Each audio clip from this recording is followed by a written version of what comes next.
Dios les bendiga, amados. Buenos días a todos, bienvenidos a la iglesia. Le damos la bienvenida a Kemuel, Mileina y Luna. Bienvenidos. Las puertas de esta iglesia siempre estarán abiertas para ustedes. Son hermanos en la fe, me acaban de decir. De Logos, pues bienvenidos, bienvenidos siempre que estén por aquí. Bienvenidos serán a esta iglesia bautista Comunidad de Gracia. Seguimos predicando el Evangelio de Juan. Esta vez vamos a entrar a los versículos 17 al 24 del capítulo 16. Juan 16, versículos 17 al 24, aunque vamos a estar leyendo del versículo 16 para tener un mejor contexto. Damos gracias al Señor por una maravilloso fin de semana que nos ha permitido tener junto a las damas de esta iglesia.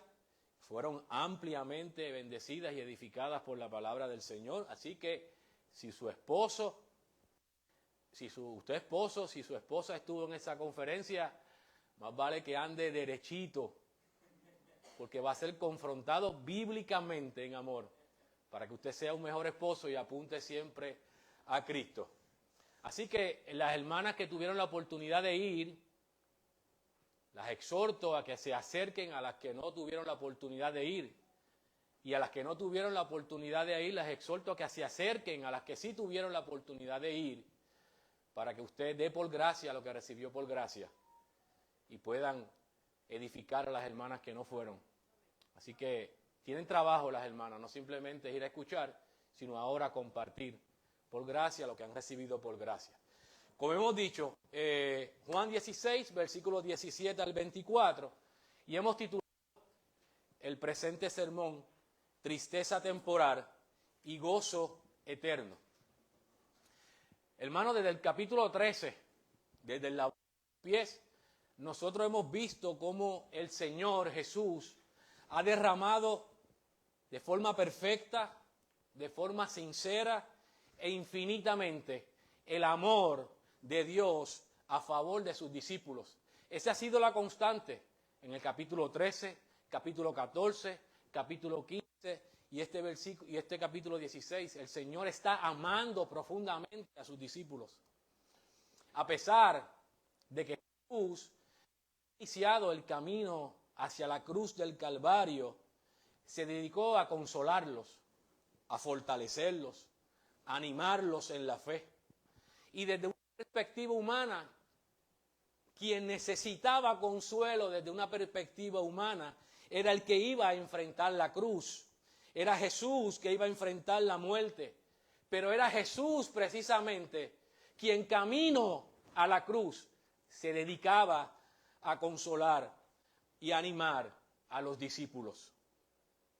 Los discípulos ciertamente debieron estar gozosos y alegres porque a quien amaba iba directamente al Padre. Regresaría al Padre Jesús y eso ahora se supone que sería motivo suficiente para alegrar e inundar de alegría el corazón de los discípulos. Sin embargo, no fue así.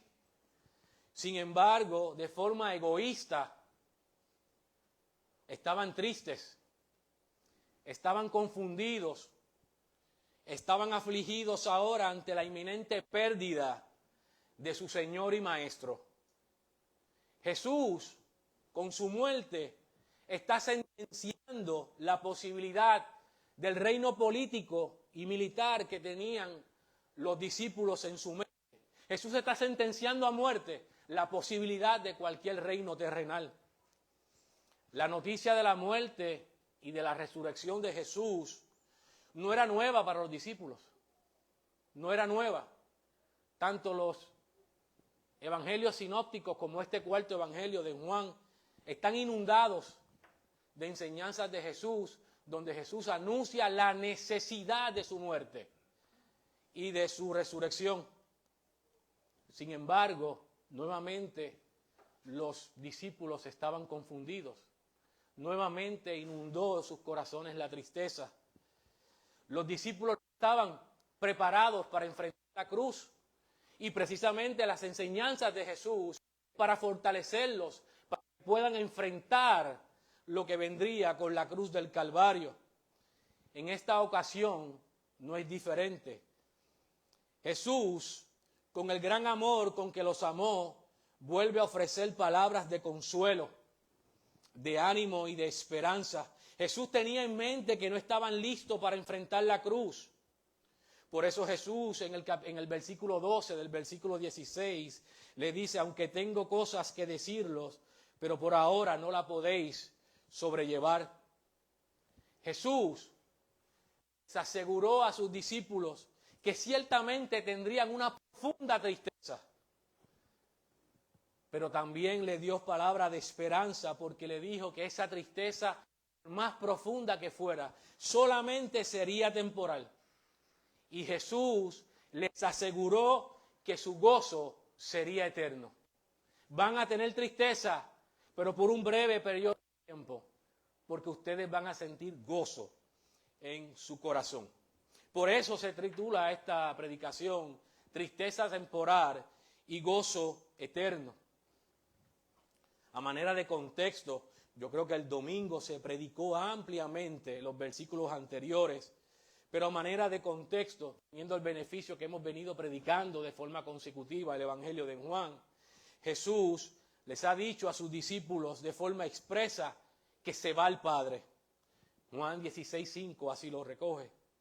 Esta noticia ciertamente generó de tristeza el corazón de los discípulos, no por inferencia nuestra, sino por el propio texto lo dice, y dice el Evangelio de Juan, antes porque os he dicho estas cosas, tristeza ha llenado nuestro corazón. Juan 16, versículo 6. Jesús también les ha dicho ya que es conveniente para ellos su partida, porque vendrá el Espíritu Santo y éste os guiará a toda verdad. Teniendo entonces este contexto, invito a la iglesia a ponerse de pie para darle lectura a la palabra de Dios. Vamos a predicar de los versículos 17 al 24, pero vamos a estar leyendo desde el versículo 16 y estaré leyendo desde Reina Valera del 60. Y dice así la palabra de Dios desde el versículo 16. Todavía un poco y no me veréis, y de nuevo un poco y me veréis, porque yo voy al Padre.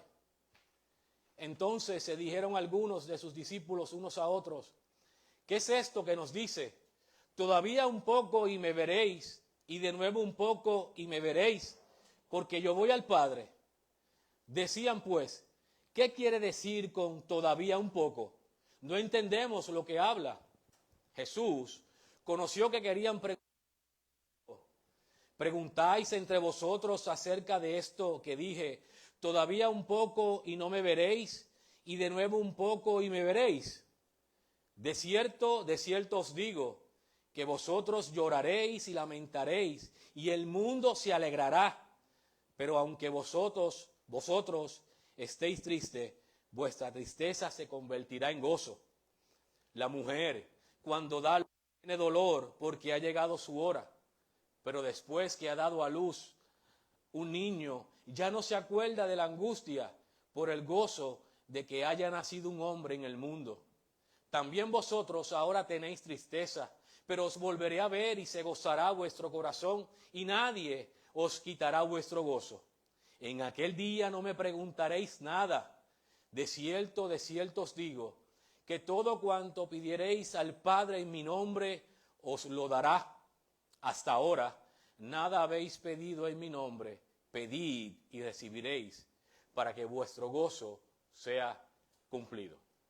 Padre Santo y Padre bueno, Señor, te damos las gracias por tu palabra, Padre amado. Gracias por tu por tu bendita palabra, Padre amado. Señor, te pedimos que sea tu Espíritu Santo, Señor, predicando tu santo evangelio a través de mis labios, Señor. Que no se escape ninguna palabra humana, que no se escape ningún pensamiento humano. Que todo lo que se diga, Señor, sea tu poderoso evangelio y que sea lo que el contexto dice que dice el versículo bíblico, Señor. Te pedimos, Señor, que abran nuestros corazones, que abran nuestros oídos, Señor, para que podamos ser edificados, confrontados y confortados por tu poderosa palabra. En Cristo te pedimos estas cosas, Señor, y te damos gracias. Amén.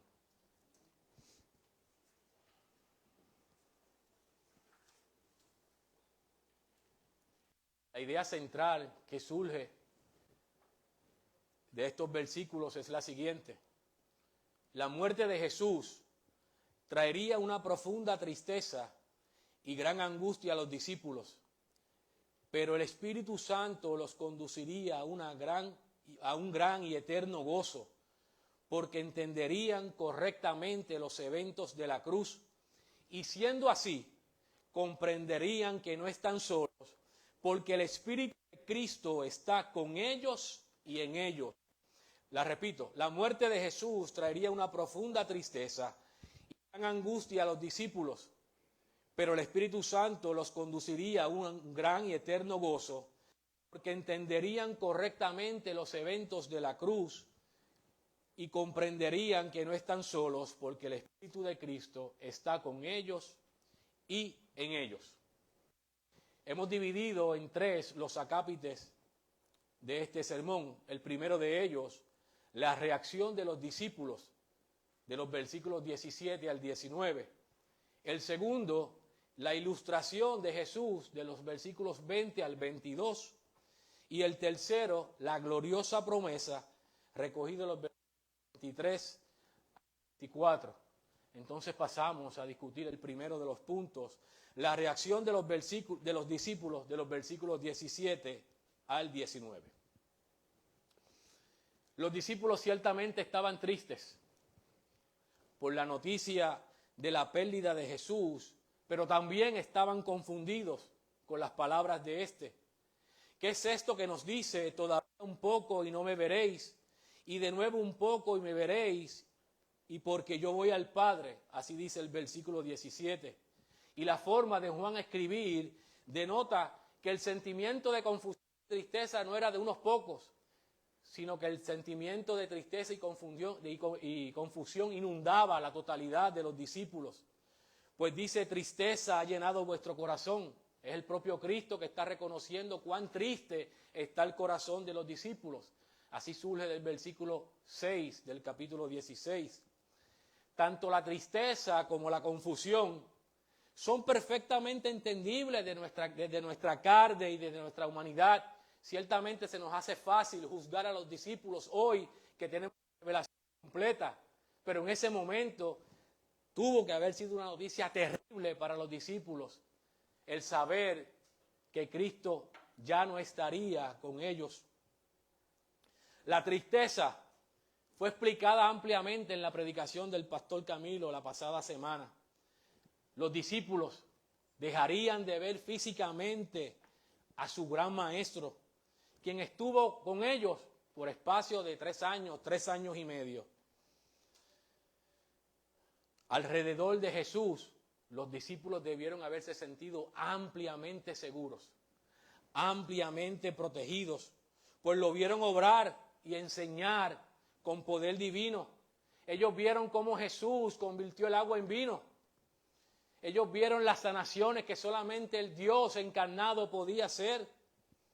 Ellos vieron la multiplicación gloriosa de los panes y peces. Y para colmo en su mente todavía tenían la esperanza de que Él fuera el rey que destronaría el imperio romano y a uno los colocaría a la derecha y a otros los colocaría a la izquierda. Ellos vieron sus necesidades suplidas por Cristo Jesús. Ellos estaban en las papas con aquel que los protegía y los guardaba. Pues ciertamente debieron haberse sentido sumamente tristes de que ya eso no iba a ocurrir. En cuanto a la confusión, todavía es mucho más entendible. Los discípulos en ese momento no tenían el Espíritu Santo morando en ellos. Hoy tú lo tienes y tal vez se te hace más fácil conocer lo que ocurrió en la cruz del Calvario, pero en ese momento los discípulos no tenían el Espíritu Santo morando en ellos. Hoy la iglesia, hoy nosotros tenemos el Espíritu Santo con nosotros y existe una multiplicidad de opiniones sobre lo que significa el versículo 16. Grandes maestros dicen una cosa, grandes maestros dicen otra, y un insuficiente como yo va a decir otra. Aún teniendo el Espíritu Santo morando entre nosotros. Imagínense entonces cómo recibieron los discípulos la noticia de que Cristo no estaría con ellos.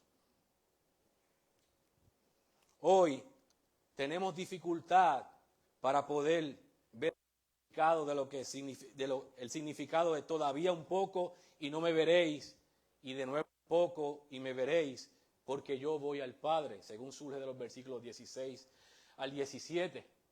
Cuán difícil debió haber sido para los discípulos enfrentar esta noticia de la inminente pérdida de Jesús.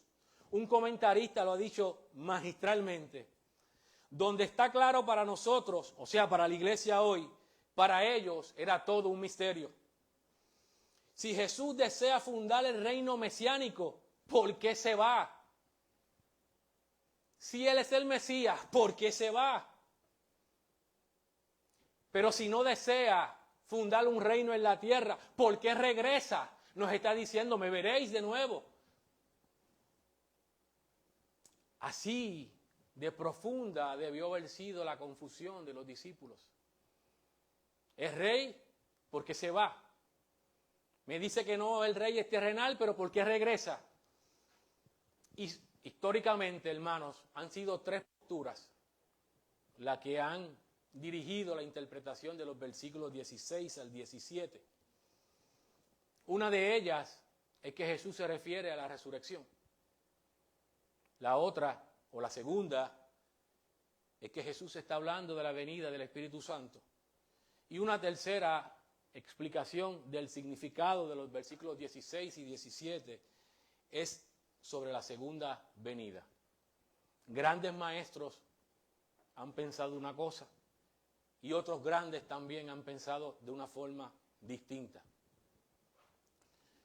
Nosotros venimos obligados a predicar la palabra con precisión. Esa ha sido la obligación que se ha impuesto por Dios para aquellos que han tenido el privilegio inmerecido de predicar la palabra. Y esa ha sido nuestra oración.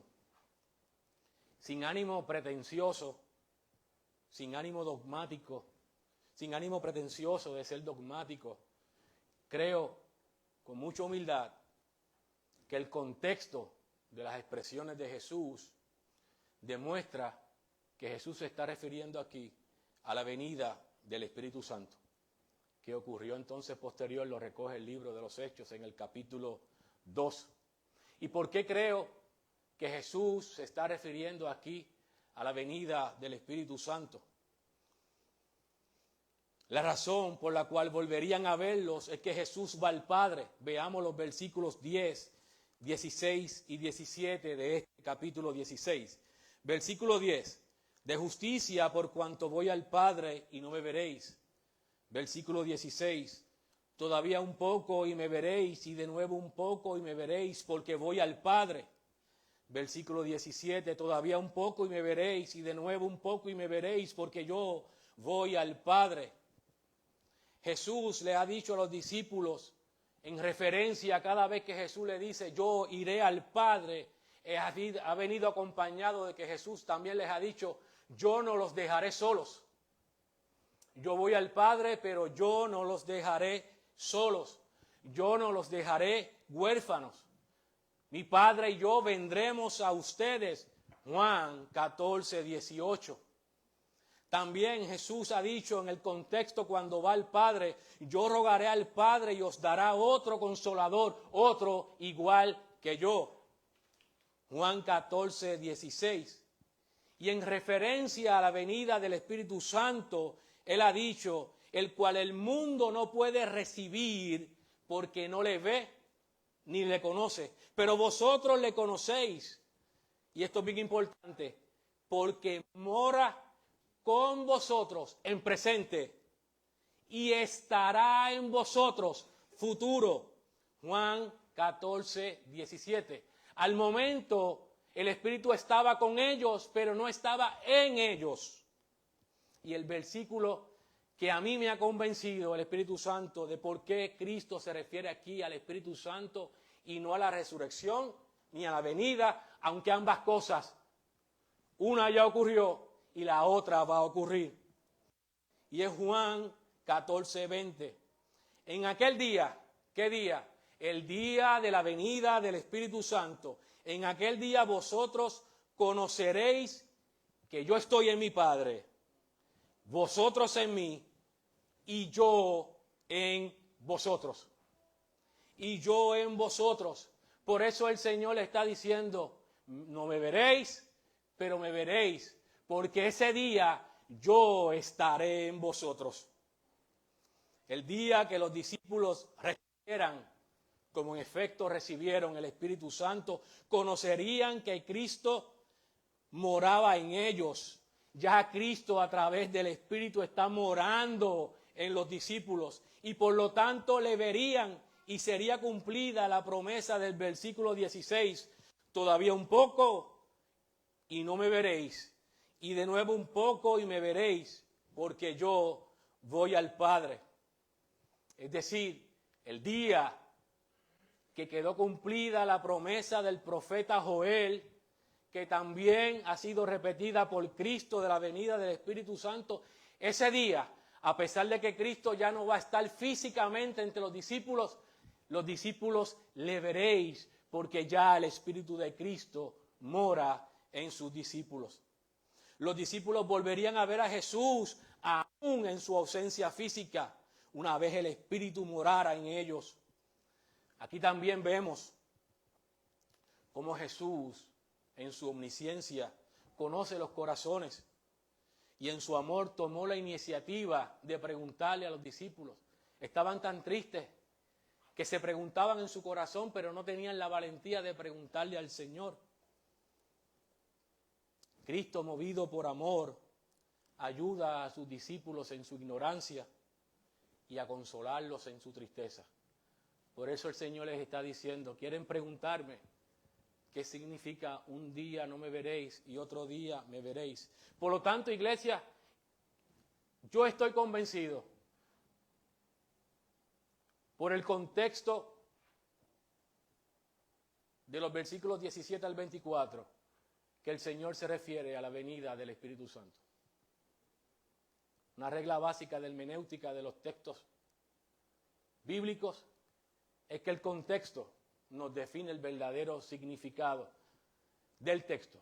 Y en el capítulo 13, capítulo 14, capítulo 15 y capítulo 16, el Señor está preparando el corazón de los discípulos para recibir y para anunciar la venida del Espíritu Santo. Y es importante poder ver que en esencia el Señor se refiere al Espíritu Santo para tener una mejor comprensión del desarrollo de los próximos versículos del 16 y del capítulo 17.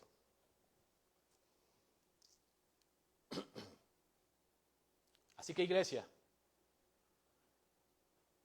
a pesar de que esa es la opinión, convencido este siervo por el contexto, le advierto también que hay otras explicaciones que hemos dicho, que se trata de la resurrección y se trata de la segunda venida, pero yo he sido convencido de que es la venida del Espíritu Santo.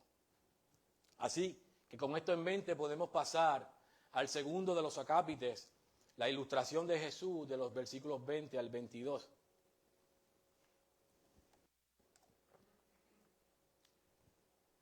Jesús aquí vuelve a utilizar la expresión de ciertos digo, demandando total atención por la importancia que Jesús va a decir. Los discípulos, por un breve periodo de tiempo, sufrirían la muerte de Jesús en la cruz. Por otro lado, el mundo caído, los religiosos y los de corazón endurecido se alegrarían de la muerte de Cristo.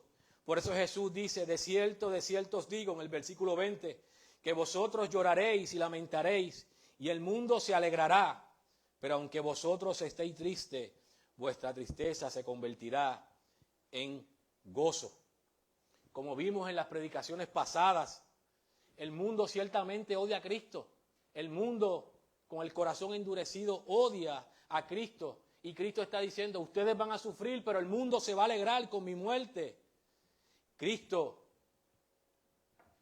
que a través de su luz inquebrantable apunta al pecado del mundo, este mundo hostil al Evangelio quedaría contento y alegre de la muerte de Jesús. No olvidemos que Jesús sacude las conciencias y pone en peligro los intereses económicos de los fariseos y los saduceos.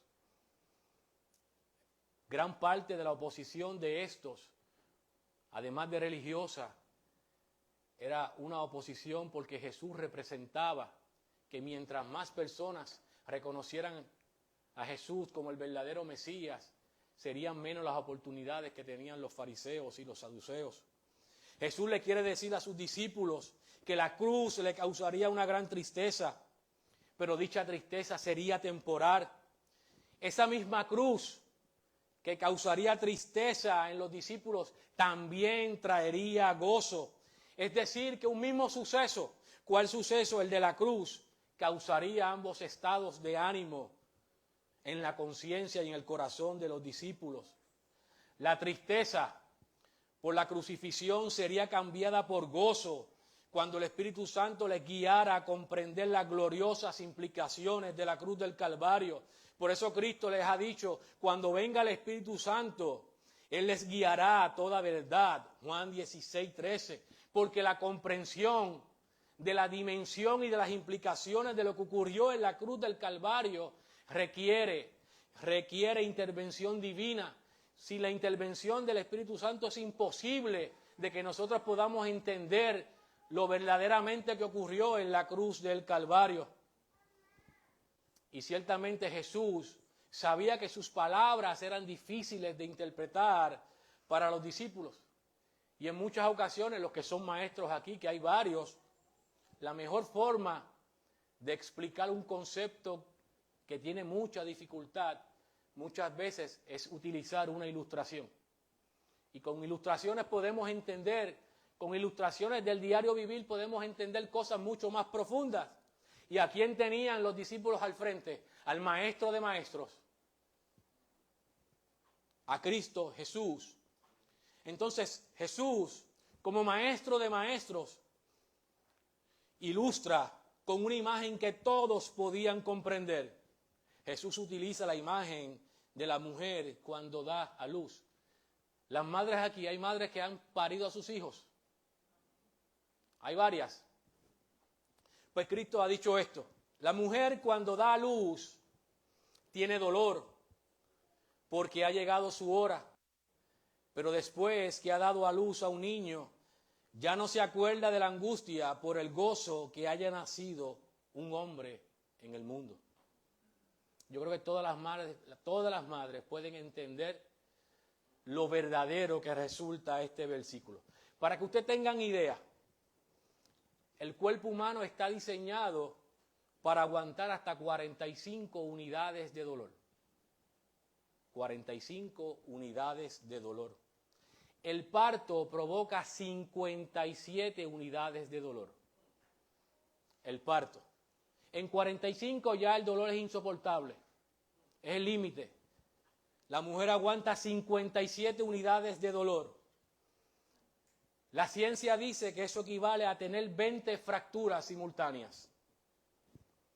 Es decir, tener 20 huesos rotos. Así es el dolor. Pero ese dolor en la mujer es necesario para que la mujer pueda ver una alegría mucho mayor que el dolor, que es el nacimiento de un hijo. Y cuando la mujer da luz se olvidó para siempre del dolor. Pregúntale a una mujer, hoy hicimos el experimento, pregúntale a una mujer si se acuerda de los dolores del parto, no se acuerda nada. Se acuerda que le nació un hijo hermoso, una hija hermosa. Y que hoy es fuente de alegría. Eso es lo que recuerda una mujer. Pues el Señor está utilizando esta imagen para describir lo que ocurre en la cruz del Calvario. La mujer cuando da luz tiene dolor porque ha llegado su hora. Pero después que ha dado a luz a un niño, ya no se acuerda de la angustia por el gozo de que haya nacido un hombre en el mundo. La madre, cuando da a luz, ya no recuerda el dolor físico del parto. Eso mismo va a ocurrir en el corazón de los discípulos por lo que ocurrió y lo que va a ocurrir en la cruz del Calvario.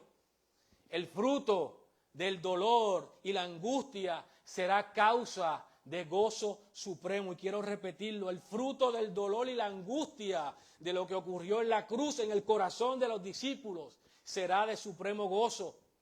Los frutos y las bendiciones de la cruz serán causa de gozo para los discípulos. El gozo ya no tendría una duración de 40 días.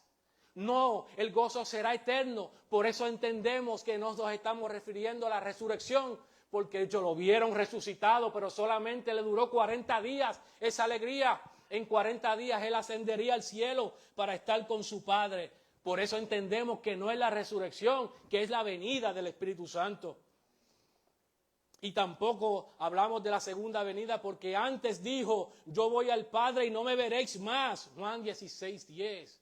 Y podemos descartar la resurrección y la segunda venida y nos quedamos solamente con la venida del Espíritu Santo.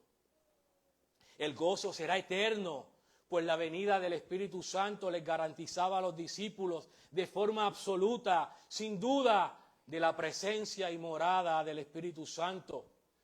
Fíjese que estamos en el versículo 16 y el Señor le dice, ustedes van a tener un gozo supremo, nadie les va a arrebatar su gozo. Pero anteriormente le dijo, ustedes serán aborrecidos, pero tendrán gozo.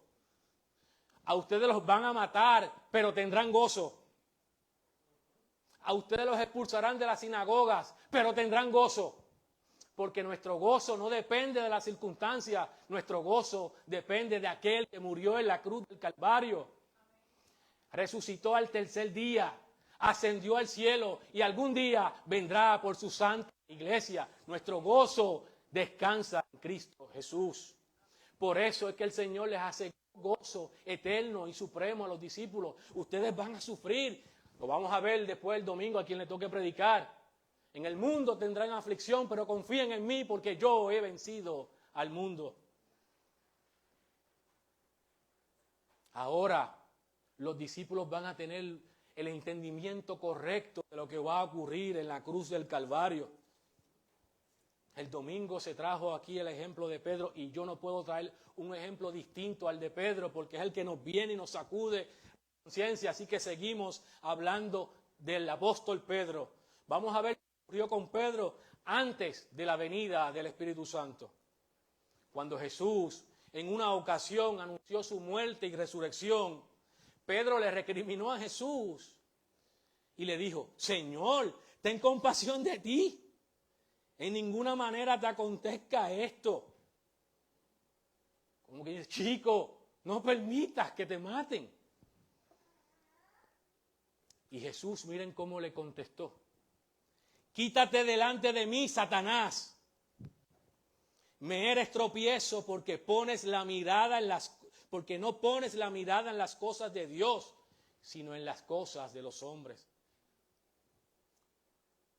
Esa fue la reprimenda santa que Cristo le dio a Pedro. Pedro mirando la cruz con ojos carnales. El maestro se me va. Señor, no lo permitas. Quítate del medio, Satanás. Eso es antes de la venida del Espíritu Santo. Veamos ahora el Pedro post venida del Espíritu Santo. En referencia a Jesús, ahora el apóstol Pedro, quien escribe, Pedro dice sobre Jesús, quien llevó él mismo nuestros pecados en su cuerpo sobre el madero, para que nosotros, estando muertos a los pecados, vivamos a la justicia, por cuya herida fuiste sanados. ¿Ven el Pedro distinto antes y después del Espíritu Santo? No permitas que te maten, Jesús, no. Y luego, con el Espíritu Santo derramado en abundancia, Pedro comprendió lo que tenía que ocurrir en la cruz del Calvario. Y Pedro sabía entonces que era necesario para el perdón de nuestros pecados. Pedro comprendió que no estaba solo, ahí estaba morando el Espíritu de Cristo, que da cumplida No me veréis y luego me veréis. Una segunda oportunidad con Pedro, antes de la venida del Espíritu Santo, invadido Pedro por el miedo, por la frustración y por la desesperación, negó a Cristo en 3 ocasiones, ¿lo recuerdan? Luego de venir el Espíritu Santo, aquel que era cobarde por naturaleza, en su primer discurso, luego de la venida del Espíritu Santo, dijo Pedro, a este, le está hablando a los judíos que lo clavaron en la cruz del Calvario, a este entregado por determinado consejo y anticipado conocimiento de Dios, prendisteis y matasteis por manos de inicuos, crucificándole. Hechos 2:23, aquí Pedro, el Pedro valiente, ¿valiente por qué? Porque está inundado del Espíritu Santo, le dice a los asesinos, ustedes lo mataron. Pero más importante que eso, Pedro comprendió que lo que pasó en la cruz del Calvario tenía que ocurrir porque tenía el consentimiento del Padre. No hubiese ocurrido si el Dios supremo de los cielos no lo hubiese impedido. A Cristo lo crucificaron porque Dios lo permitió por amor a la iglesia. Ese es el Pedro antes del Espíritu y ese es el Pedro después inundado del Espíritu Santo. Allí podemos ver que Pedro se convenció de que estaba viendo a Cristo. Pedro tenía ante sí a Cristo. De allí salió la valentía de Pedro. Allí podemos ver el efecto que tiene la morada del Espíritu Santo, que es el Espíritu de Cristo, en la forma en que Pedro vio la cruz del Calvario. Ya Pedro la veía distinta. Antes la veía como debilidad, ahora la ve como poder supremo de Dios. Pedro vio ahora en la cruz del Calvario la gloria de Dios más brillante que nunca.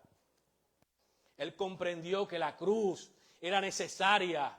La cruz es necesaria para la inauguración del camino de la gracia, del camino del perdón, del camino de la reconciliación, del camino de la justificación y de la glorificación para todos aquellos que depositen su confianza en Cristo Jesús y se arrepientan de sus pecados.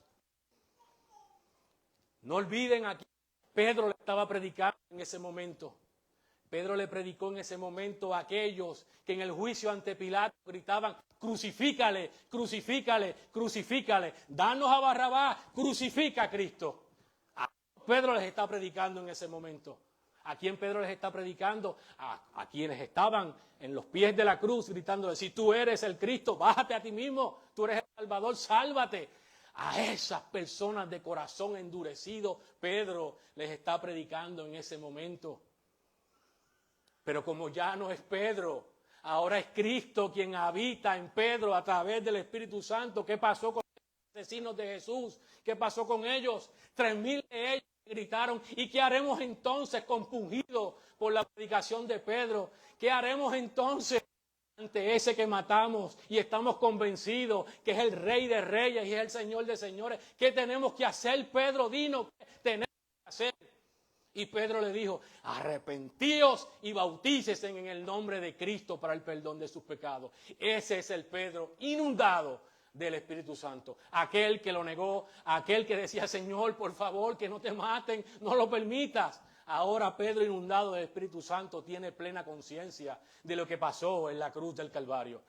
Esa es la venida del Espíritu Santo. Por eso Pedro puede ver a Cristo y luego lo vio como tú lo ves, si Cristo habita en ti a través del Espíritu Santo. Pasamos al último de los puntos, la gloriosa promesa, versículos 23 al 24. La morada del Espíritu Santo en Pentecostés conduciría a los discípulos a toda verdad. Lo había dicho el Señor, Juan 16, 13. Entonces, ya no habrá necesidad de preguntar. Fíjese lo que dice Cristo en el versículo 23. En aquel día, ¿qué día? El día de la venida del Espíritu Santo. No me preguntaréis nada. De cierto os digo, que todo cuanto pidiereis al Padre en mi nombre, Él os dará. Ya no habrá necesidad de preguntar. Las preguntas se hacen cuando hay dudas. Cuando hay falta de dirección, se formulamos las preguntas. Pero gracias a la presencia de Cristo, a través del Espíritu Santo, Ahora los discípulos son guiados por Cristo. ¿A través de qué? A través de la santa y bendita palabra y por el poder del Espíritu Santo. Ya no hay necesidad de preguntar por qué te fuiste. Él está aquí y me sigue guiando, me sigue confrontando y confortando. El Señor ahora no está físicamente entre nosotros, no cabe la menor duda. Tampoco estaba con sus discípulos ya cuando ascendería al cielo. Y el Señor, consciente de eso, les orienta sobre la forma correcta de orar al Padre. Jesús enseñó que la oración se dirige al Padre en su nombre. Oramos al Dios Padre en el nombre de Cristo. En esta ocasión, ya es la tercera vez en la misma noche. No olvidemos que los capítulos y versículos son puestos después de la redacción de la Biblia. Antes no los habían. Estamos hablando de la misma noche, estamos hablando del mismo discurso, y por 3 ocasiones el Señor destaca la importancia de la oración y de dirigirla al Padre. Pero en esta ocasión ahora, como señala Riley, no es hasta ahora que los discípulos comprenden que aquel que era su Señor, que aquel que era su Maestro, también ahora es el mediador entre Dios y ellos. Ahora ellos conocen que Cristo es el único mediador entre Dios y los hombres. Es el único a través del cual los pecadores pueden recibir la misericordia de Dios y acercarse a Él, solamente a través de los méritos de Cristo. Así que, mis hermanos, las oraciones no se dirigen a ningún hombre ni a ninguna mujer, como lo hace la Iglesia Papista de Roma. Pero tampoco lo hacen o lo hacen como muchos evangélicos también lo hacen. Jesús no enseñó que nosotros tenemos el poder de decretar ni de exigirle a Dios como si Él fuese nuestra marioneta. No, esa tampoco es la forma correcta. Se pide, se suplica y se le ruega al Padre por los méritos de Cristo. Tan incorrecta está la oración papista, como incorrecta también está la oración de algunos evangélicos que creen que Jesús debe responder porque ellos decretan, atan y tienen ese poder. Así que tampoco esa es la forma correcta. Jesús nos ha hecho una promesa gloriosa. Miren qué promesa más gloriosa. Todo cuanto pediréis al Padre en mi nombre os dará. Todo cuanto pediréis al Padre en mi nombre os los dará. Esa es la gran promesa que Dios nos ha hecho. No para el saldo de la hipoteca. No para comprar el carro nuevo. No basta con hacer una repetición religiosa en el nombre de Cristo. Tampoco caigamos en esa religiosidad barata. Para que la oración sea verdaderamente en el nombre de Cristo, la misma debe glorificar al Hijo, quien es la gloria del Padre. Por lo tanto, hermanos, la oración verdadera en el nombre de Cristo no debe hacerse a través de peticiones egoístas. Las oraciones en el nombre de Cristo son aquellas oraciones piadosas que se hacen para la expansión del reino de Cristo. Si son así, oraciones piadosas para la expansión del reino, en el nombre de Cristo tenemos la seguridad absoluta que el Señor las escucha y el Señor las tornará en realidad. Porque las oraciones así son las que glorifican a Cristo. Y si glorificamos a Cristo en nuestras oraciones, el Padre es ampliamente glorificado. En la cruz del Calvario, Cristo ganó a precio de sangre la entrada suya y mía como creyentes al trono de la gracia. Entonces, Cristo, que ha ganado la entrada suya al trono de la gracia, nos ordena pedir al Padre. Cristo nos ordena pedir al Padre. La eficacia de la oración en el nombre de Cristo ha sido garantizada. ¿Qué más usted necesita? Aquel que es el Dios encarnado ha dado a usted una garantía de que lo que usted pida en el nombre de su Hijo amado, Cristo Jesús, Dios Padre lo va a hacer si sus oraciones son piadosas para la expansión del reino de los cielos. En el nombre de Cristo, aquel que es incapaz de mentir ha dicho, Él lo va a hacer. Él ha dicho, pedid y recibiréis, versículo 24. Hasta ahora nada habéis pedido en mi nombre, pedid y recibiréis para que vuestro gozo sea cumplido. Entonces, el orar, usted no tiene la opción de orar y de no orar. Somos mandados a orar. Es un mandamiento bíblico establecido por Cristo. Cristo nos ha ordenado a elevar oraciones al Padre. Por lo tanto, hermanos, roguemos al Padre en el nombre del Hijo, para que en su gracia nos conceda las peticiones piadosas en el nombre de su Hijo amado, en el que Él tiene plena complacencia. Como dijo el hermano Javier, citando el Salmo 116, Dios inclina el oído. Dios tiene el oído inclinado a favor de su pueblo si pedimos de forma piadosa en el nombre de Cristo para la expansión de su reino.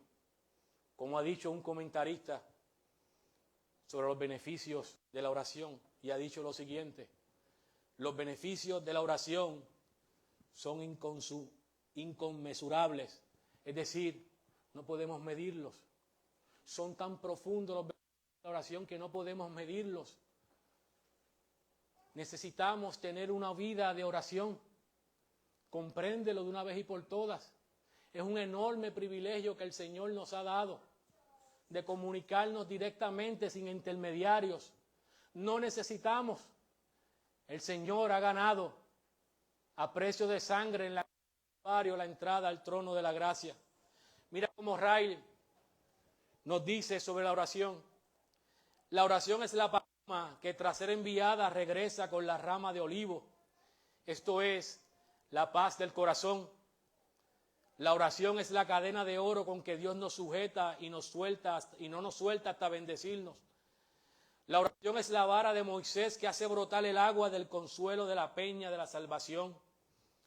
La oración es la quijada de Sansón que derrota a nuestros enemigos. La oración es el arpa de David que ahuyenta al espíritu maligno.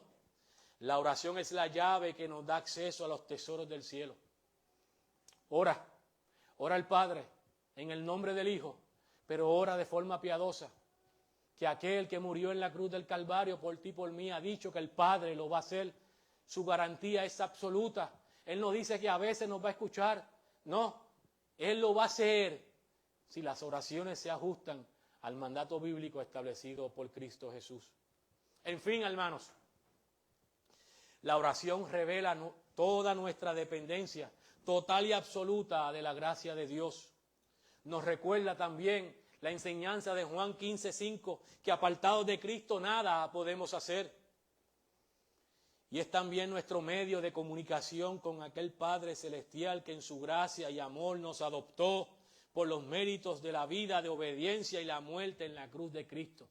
Hermano, si usted tuviese el número de teléfono del gobernador y del presidente de los Estados Unidos y fuese su pana, yo te aseguro que tú inundas su teléfono. Pide y que pide y que pide y que pide y que pide. ¿Cuánto más al Padre Celestial que no gobierna Puerto Rico ni Estados Unidos? Gobierna la creación completa. Órele al Padre en el nombre del Hijo. Órele. Entonces, hermanos, nosotros podemos aplicar este texto bíblico que ciertamente en gran medida es una enseñanza para los discípulos de aquel entonces, pero ciertamente hay aplicaciones que podemos hacer para la Iglesia Bautista Comunidad de Gracia en este año 2025. En primer lugar, si tú has creído en Cristo como Señor y Salvador y en realidad tú has nacido de nuevo, el Espíritu Santo mora en ti. Es decir, el Espíritu de Cristo mora en ti si tú verdaderamente has nacido de nuevo. Entonces, si es así, el Espíritu Santo te está guiando, te está iluminando, te está dando la iluminación necesaria para entender y aplicar las Escrituras como lo hizo con el apóstol Pedro. Pedro no entendía los acontecimientos que iban a ocurrir en la cruz del Calvario antes de la venida del Espíritu, pero luego que vino el Espíritu Santo entendió las implicaciones profundas que ocurrieron en la cruz del Calvario. Lo mismo está ocurriendo contigo. Cada vez y cada vez y cada vez más entendemos lo que verdaderamente ocurrió en la cruz del Calvario y además con los otros textos bíblicos, porque el Espíritu Santo te presta sus lentes para que a través de ellos ahora tú puedas leer la Escritura. Y el Señor te da la iluminación necesaria a través del Espíritu Santo. Él también, como pasó con el apóstol Pedro, te está santificando de forma progresiva.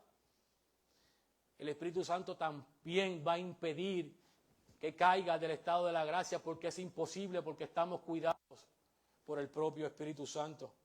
Entonces, Pedro no estaba solo, Juan no estaba solo, pero tú tampoco estás solo, porque Cristo está morando con nosotros y en nosotros.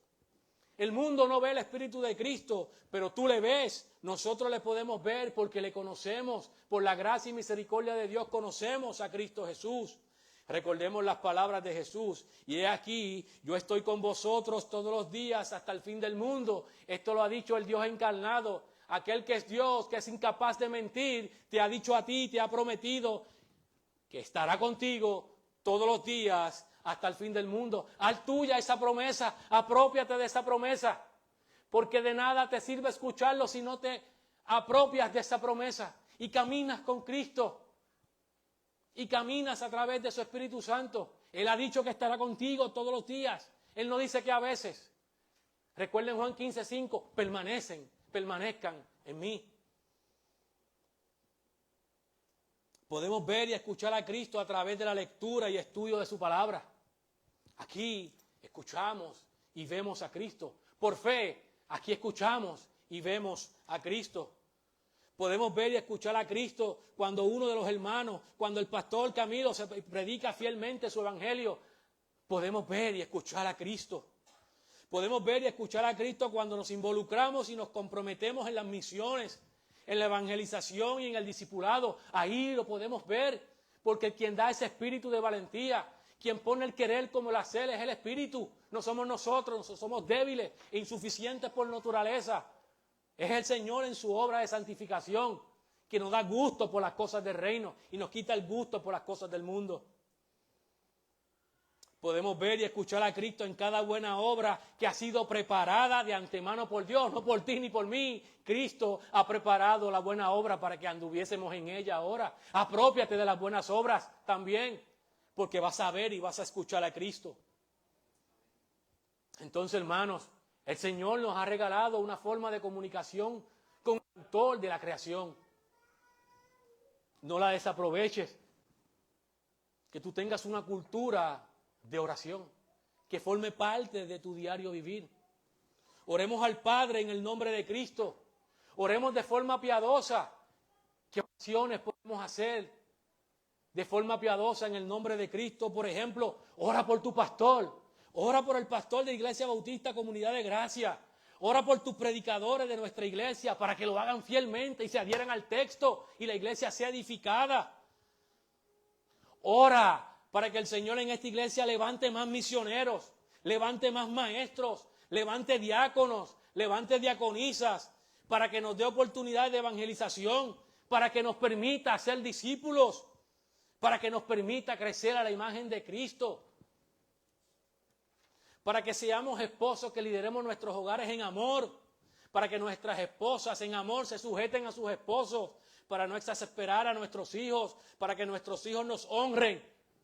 Esas son las oraciones que verdaderamente se hacen en el nombre de Cristo, porque son para la expansión de su reino, porque son para el desarrollo de la piedad.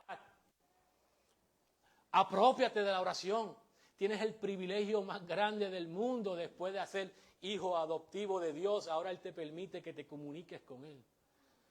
Yo no sé si lo entendemos. Cuán profundo es que podamos tener acceso gratuito y sin intermediarios con Dios verdadero. Hermano, toda tristeza solamente será temporal. Porque Él vive. Cristo resucitó de entre los muertos. Él venció la muerte. Gracias a que Él vive, tenemos un gozo eternal. Nadie podrá quitar nuestro gozo de lo que ocurrió en la cruz del Calvario y sus implicaciones para nuestra gloriosa salvación. Nuestro gozo no depende de circunstancias. Nuestro gozo no depende de que tú estés triste, de que tú tengas dolor, de que estés enfermo, de que estés a punto de morir. Esas son circunstancias que vienen y van. Nuestro gozo es inmutable. Nuestro gozo es duradero. Nuestro gozo es eterno, porque nuestro gozo tiene nombre. Nuestro gozo es una persona y nuestro gozo es Jesucristo. Él es nuestro gozo. Él vive y reina con autoridad, y porque Él vive, tú tienes gozo en tu corazón a pesar de lo que puedas estar enfrentando. Nuestro gozo, como dije, es Cristo, es el Hijo de Dios, es el Dios encarnado, es la segunda persona de la Trinidad. Nuestro gozo es aquel que se encarnó, se hizo hombre, vivió una vida perfecta y fue a la cruz del Calvario para cargar tus pecados y los míos. Resucitó, ascendió, está a la diestra del Padre, reina con autoridad, reina con poder, y como dijimos anteriormente, algún día, como cantó el hermano Emanuel hace un momento atrás, algún día veremos su día de gloria.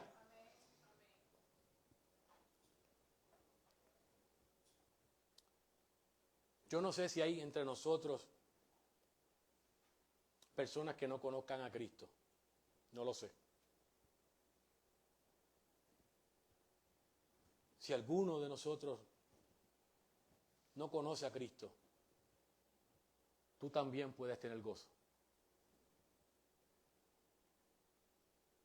Tu alegría, si no conoces a Cristo, si es que tienes alegría y si es que le podemos llamar alegría, te digo que la tristeza de los discípulos era temporal. Pero a ti te digo con absoluta certeza que si tú no estás en Cristo, aquello que tú llamas alegría, esa sí será solo temporal. Tarde o temprano llegará la más absoluta de las tristezas. Y esa es morir sin Cristo. Ya no habrá espacio para el arrepentimiento. Ya no habrá espacio para la reconciliación. Cristo es tu única esperanza. Cristo es tu única posibilidad de salvación.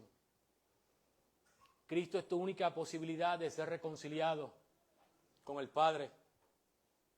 La obra que hizo Cristo Jesús en la cruz del Calvario es suficiente para el perdón de tus pecados y para la justificación ante un Dios que es santo, santo, santo.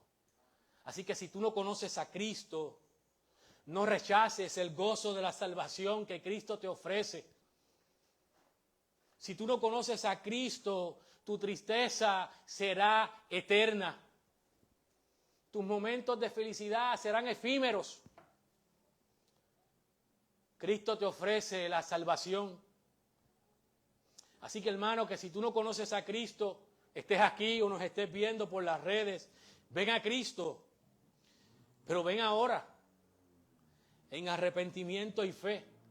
Y te aseguro, sin temor a equivocarme, que la tristeza que estés pasando hoy será temporal, no porque Cristo te ofrezca salud, dinero, no, ese no es el ofrecimiento que te estamos haciendo.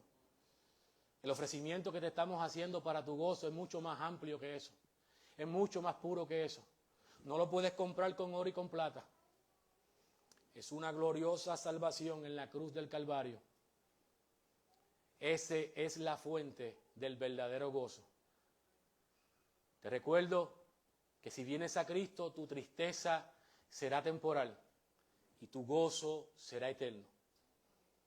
Les recuerdo, iglesia, que la muerte de Jesús traería una profunda tristeza y gran angustia a los discípulos, pero el Espíritu Santo los conducirá a un gran y eterno gozo, porque entenderían correctamente los eventos de la cruz y siendo así comprenderían que no están solos, porque el Espíritu de Cristo está en ellos, está con ellos y en ellos.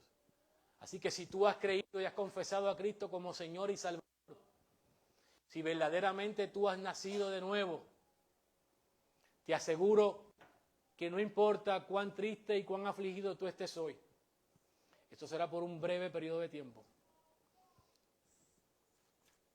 Porque para ti también el gozo será eterno. Oramos. Padre Santo y Padre bueno, Señor, Padre, gracias por tu palabra, Señor, gracias por la oportunidad que tú nos has dado de predicarla, Señor. Padre, te pedimos